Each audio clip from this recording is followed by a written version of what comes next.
Hey there, welcome back to another video. This time around, it is my review of the 2020 film, Becky. Now, Becky is one of those films that I saw the trailer for. I liked it. I thought it had a fair number of elements that intrigued me. One of them was seeing whether or not Kevin James could pull off a more serious, villainous performance. Another was to see how this combination of Home Alone and survival horror was actually going to work out. And I checked it out and I liked it. I didn't love this film. I personally feel that there are certain directions that this film takes that don't really work. I also feel that there are certain things and certain elements that, especially when it comes to the characters or the overall plot, that really could have been fleshed out more or could have been handled differently. That being said, it's a crowd pleaser when it comes to its violence and its extreme gore. I mean, this film is intense when it comes to those sequences. When it comes to the sequences when Becky is going berserk on these gang members, that is where this film is at its best. It's all done practically, it's bloody, it's visceral, and it is intense with a capital I. But that honestly is, like I said, it's this film's finest hour, is its gore, is the moments when Becky goes berserk on people. And it's in a lot of ways, it's the selling point of the film, other than Kevin James playing a serious role.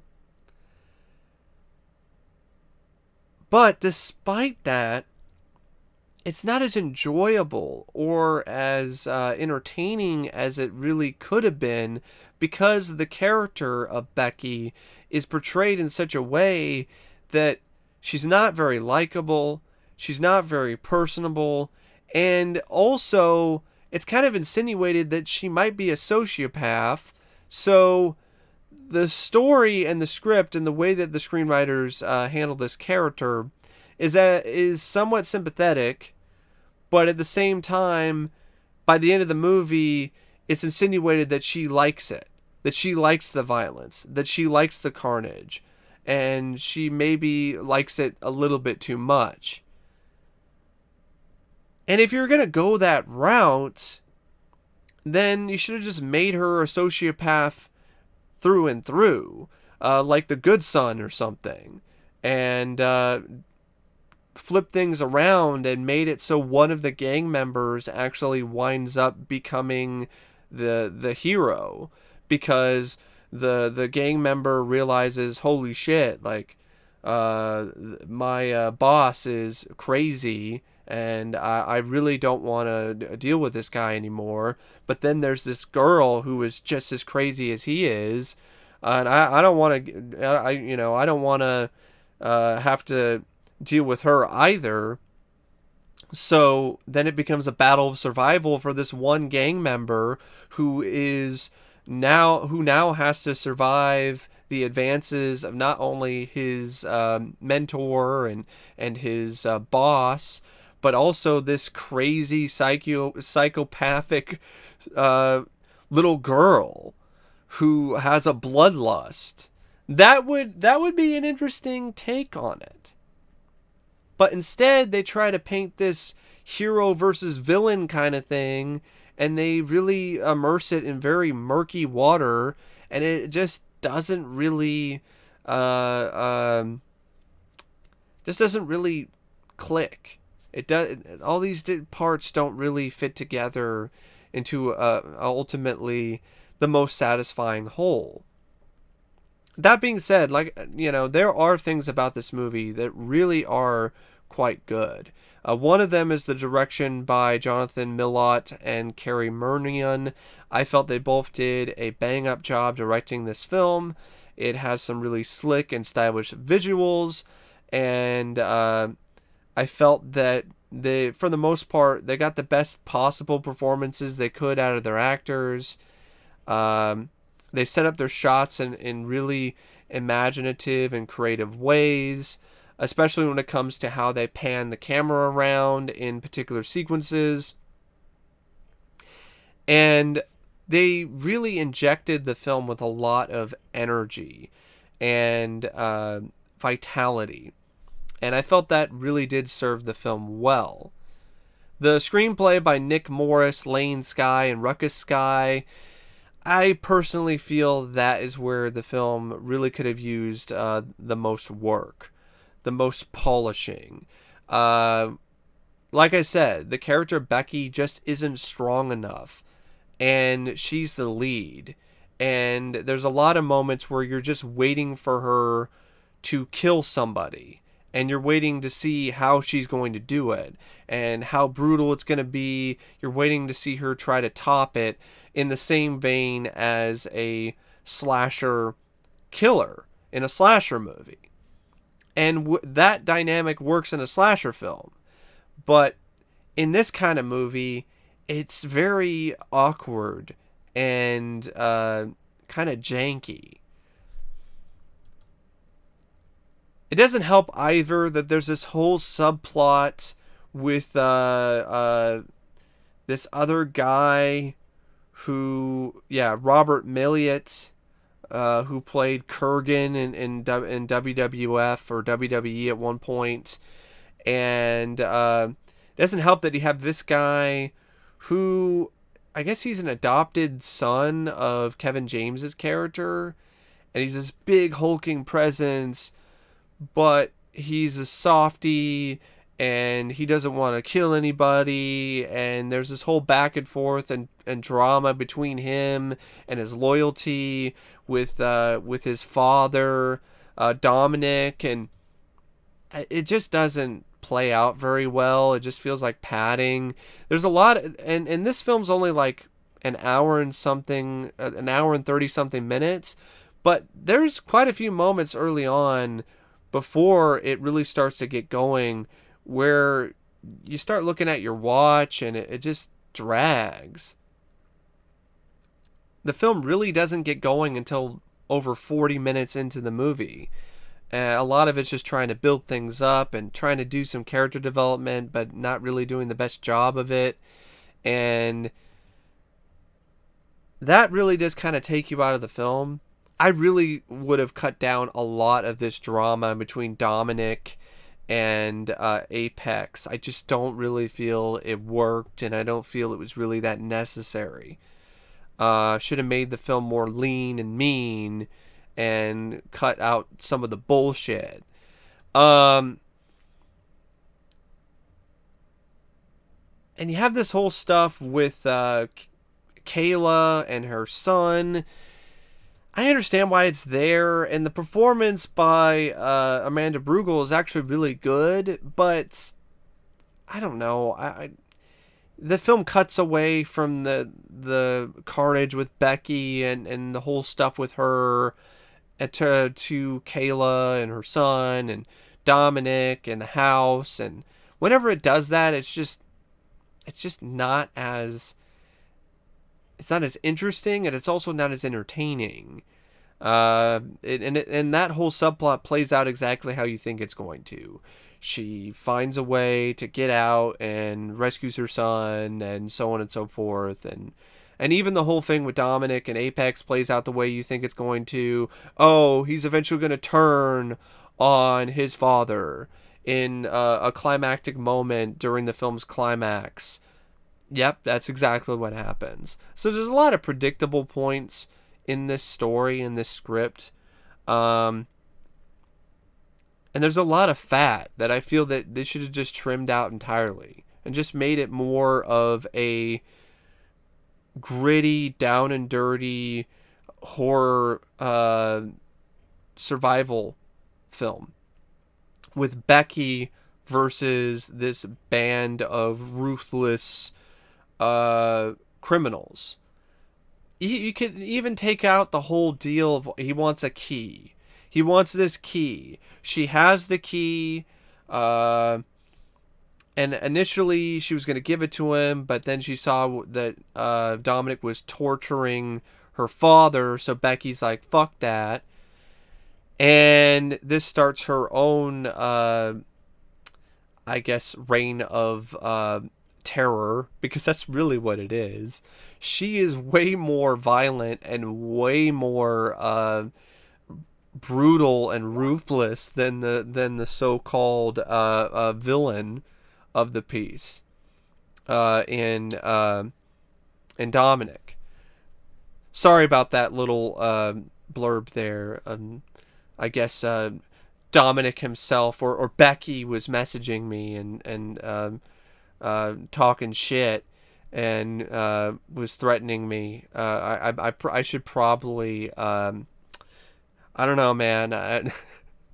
I should probably cut this review short, at least pretty, and pretty soon in the meantime. Otherwise, she's gonna fucking rip my throat out. But yeah, this there's just a lot of stuff in this film where you're just kind of like, okay, all right, what's going on with this key? And it's never explained. You don't even know what the key is for. I guess maybe that's the point. It's only there as like a MacGuffin, but then you don't really know what the intent is behind it. Maybe it's supposed to be a bit of deep thoughts where you were supposed to interpret the key in a way in terms of subtext. Whatever it is, I just don't care. And the film doesn't do a very good job making you want to care about what that subtext is. So I feel that they should have just made it a simple, hey, we want the key because it's a key to our to a stash of gold. Nazi gold or some shit. That's it. Who cares? Like, why do we need to make the key into a bigger thing than it really needs to be? But that's just me personally. So yeah, the script is at its best when it's being down and dirty and it's being more of a survival horror piece where Becky is trying to stay one step ahead of these gang members, these neo-Nazis, and you are wondering how far she's going to go in order to survive. That is where the film is at its best. The film features a good performance by Lulu Wilson as Becky Hooper. She's downright terrifying at times when she is really going to town on people. I mean, she stabs Kevin James in the eye with a key. She really fucks this one up, this one guy up with a ruler really bad. She takes out this one guy with a boat motor and just chews him to shreds. She then goes on and just takes a ATV and just runs over Kevin James to the point where you can't even recognize him anymore. Just turns him into hamburger meat. She really definitely leaves an impression when it comes to you don't want to get involved and you don't want to be around this girl and when she's going through one of these rages, one of these tantrums, and you definitely don't want to be in a situation where you have to, I guess, try to one-up her or try to survive her onslaught. Much like a slasher character.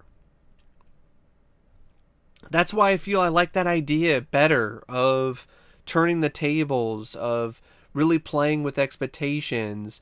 And it ties into, I think, what the filmmakers are trying to do. They're trying to play with conventions, but then they're not doing it all the way. It's like they're trying to play with conventions, but they're playing with them with kids' gloves.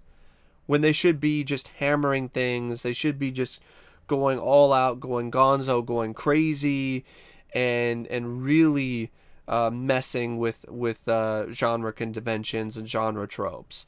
But they just bat him around, and that's honestly a little disappointing, considering what they're trying to do here. But yeah, Lulu Wilson, great job when it comes to being an intimidating presence and her intensity. Kevin James as Dominic, though, I really wanted to say he did a great job, but I can't. He did a mediocre job at best when it comes to this particular role. He's good when it comes to a physical presence, especially when he's manhandling people smaller than him. But when it comes to anything other than that, he just can't pull it off. He just doesn't pull it off. He just isn't able to carry that particular weight. Joel McHale as Becky's dad, Jeff, he's fine as the happy-go-lucky dad who wants everything to be okay, but he realizes things are bumpy when it comes to his relationship with Becky because of how things turned out with her mother, and he understands why she's so withdrawn, and he wants to break her out of her shell, but he's kind of just trying to take it easy, but at the same time trying to find the right moment when he can, really kick things into gear.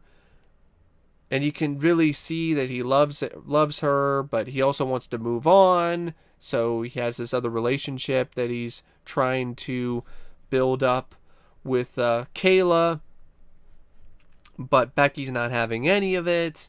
So McHale does a good job making you sympathetic towards him and to what's going on with him and his daughter. But the character is like in the film for really like maybe 30 minutes or something. And it's just one of those characters where he's just set up to be a catalyst for Becky's rampage, really, because his death and him being tortured is what really sends her over the edge. Amanda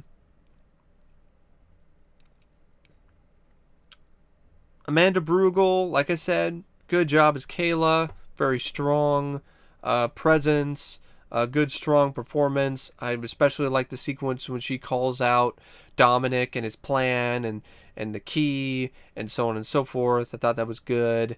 The other actors, Robert Malliet, really not very good.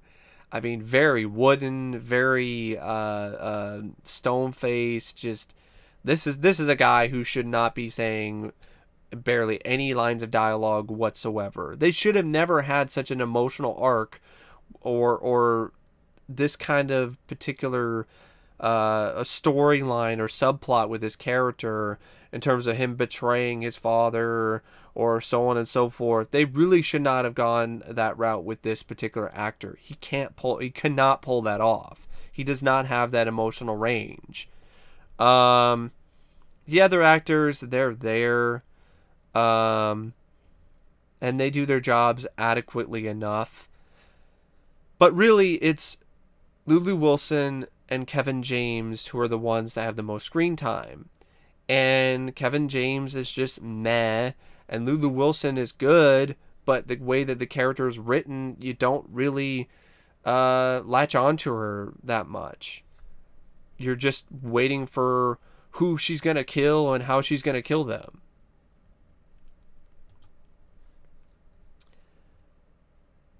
It features a score by Nima Fakahara. I think it's actually... Nima Fakahara. I probably butchered the last name. It's a decent score. I like the bits of music that the film uses throughout. It really has this playground kind of vibe to it, and it works for the film, and especially for the film's protagonist and Becky. Features some cinematography by Greta Zozula. It's fine for a low budget indie kind of film. The editing by Alan Cannon, I thought he did an amazing job. This film has some really great editing, really adds a lot to the sequences when it comes to carnage, when it comes to blood, when it comes to violence, when it comes to intensity. Thought that the editing was top notch when it comes to those particular areas. And like I said, it's around an hour and 30 something minutes. And once it gets past its sluggish moments, like once you get past its sluggish start, and really things really start to kick off and really start to get going, it's actually a decent amount of fun. At least for the carnage, at least for the craziness, at least for the intensity of the film, and for the novelty of seeing if Kevin James can pull this role off. And he almost does. By the end of the film, it seems like he is really starting to find his comfort zone with this role, but by that point it's a little too late. So it's one of those things where Kevin James shows potential here, and when it comes to playing a more serious role, I feel that he should do more of these roles, because I feel that the more roles like this that he does, the better that he will get at playing this kind of character.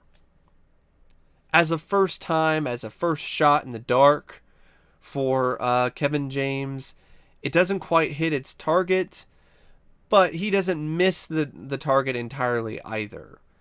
So, yeah, I don't really know what else to say about Becky, except if it's one of those films that looked intriguing to you for all the reasons that I mentioned earlier in this video, I recommend it. If not, you can skip it, because I don't think you're ultimately going to be that big on it to begin with, but who knows? Maybe it might surprise you. Anyway, as always, thanks for watching, and I'll see you later. See ya.